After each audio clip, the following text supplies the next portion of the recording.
మహాప్రభు అద్దె బాకీ మాఫీ చేస్తారని తమరు నదిలా శంకుస్థాపన టైపులో పాతి పెట్టి తమరలా విష్ణుమూర్తిలా పడుకోవడం ఏమీ బాగలేదు మహాప్రభు. నిన్ను నేను పాతి పెట్టాను కదా, నన్ను పాతి పెట్టడానికి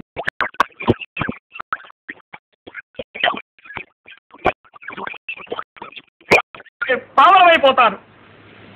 లేదా ఏ ఎల్టేషను ఇసుకలో బంతి పడిందని నా తలని నోట ఖర్చుకెళ్ళిందంటే కీర్తిశేషుడు అయిపోతాను. ముక్కు మీద దురద పుట్టినా గోక్కోలేని గర్భపతకైపోయింది నాది. ఆట్టే వాగావంటే తిత్తి తీస్తా. నువ్వు చెప్తున్న కథలో ఏదో లోపం ఉందా కవి? నేను ఆలోచించి పెట్టుకున్న ఓ చిన్న లైన్ వినిపిస్తాను, ఇనుకో. ఓ ఫ్యామిలీ మంగళగిరి తిరణాలకు వెళ్తారు. వాళ్ళ కొడుకు 6 ఏళ్ల గుంటడు ఆ జనంలో తప్పిపోతాడు. ఆడి తల్లిదండ్రులు ఆడి కోసం బావురమంటారు. ఆహా, సెంటిమెంట్ బాగుందండి అయ్యా. మొదటిసారిగా తమరు మెదడు వాడుతున్నారు, వాడండి. ఆడి తండ్రి ఆడి కోసం ఊళ్ళన్నీ గాలించడం మొదలెట్టాడు. ఏ ఊళ్ళు తిరిగాడో తెలుసా? హైదరాబాదు, ఆదిలాబాదు, సికింద్రాబాదు, అహ్మదాబాదు, ఫకీరాబాదు, అలహాబాదు, ఫరీదాబాదు, ఔరంగాబాదు, ధనబాదు, సింధుబాదు, ముస్తాబాదు, ఫైసలాబాదు, గజియాబాదు, అబ్దుల్లాబాదు, జఫారాబాదు, హుస్సేనుబాదు. నా బొందబాదు, నా శ్రాద్ధం బాదు, నా పిండాకోడు బాదు. ఆటన్నిటితో కలిపి మొత్తం 21 బాదులు ఎతికాడు. శివరాఖరికి ఎవడో ఆ గుంటడు బెజవాడలో ఉన్నాడని చెప్తే ఆ ఊరు వెళ్ళాడు.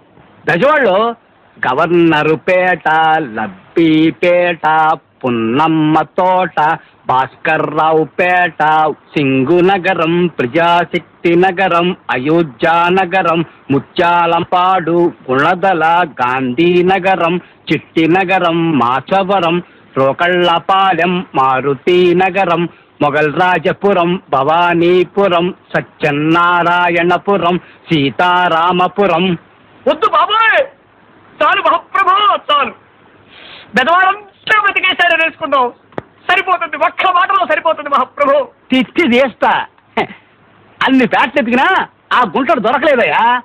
అప్పుడు పారిపోవటానికి కూడా వీల్లేని పరిస్థితుల్లో పడిపోయారు మహాప్రభు. ఇక్కడే తమాషగా ఉంటది. అప్పుడు ఆడు రోడ్ల మీద పడ్డాడు. ఆడు ఏ రోడ్లు తిరిగాడు తెలుసా? Decent road, Bandar road, Eluru road, Nakkala road, Tekkala road, Karl Marx road, Mughal Rajapuram road, Gandhi road, 1 town main road, Addanki వారి వీధి, తాడంకి వారి వీధి, దాసరి వారి వీధి, మల్లెల వారి వీధి, పుల్లెల వారి వీధి, పూలబావి వీధి, కొత్తగుళ్ళ వీధి, మసీదు ఆస్పత్రి వీధి, మాంటిసోరి స్కూలు వీధి, హనుమంతరాయ గ్రంథాలయం వీధి. మహాప్రభు ఆపండి, ఇది సినిమా కథ. ఈ లెక్కన పోస్ట్ మ్యాన్ అత్యద్భుతమైన సినిమా కథలు రాయగలరు. కుక్కొచ్చి కాలెత్తిన, పందొచ్చి తలకొరికినా ఇంతకంటే సుఖంగానే ఉంటుంది మహాప్రభు. ఆ నవ్వు నీ పెదవుల మీద పర్మనెంట్ గా నిలిచిపోయే రోజు వచ్చిందమ్మా.